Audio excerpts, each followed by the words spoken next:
Mumbai express हायवेवर बौर गावाजवळ मंगळवारी भीषण अपघात होऊन दोघांचा मृत्यू तर एक जण गंभीर जखमी झाला.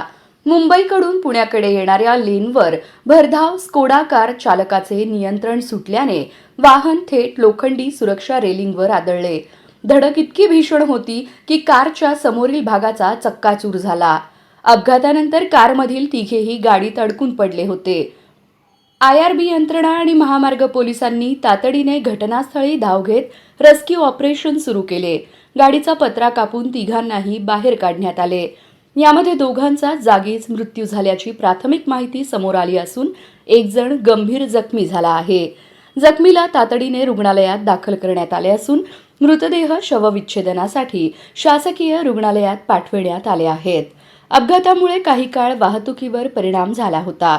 अपघातग्रस्त वाहन हटवून वाहतूक सुरळीत करण्यात आली. अतिवेगामुळे चालकाचे वाहनावरील नियंत्रण सुटल्याचा प्राथमिक अंदाज पोलिसांनी व्यक्त केला आहे.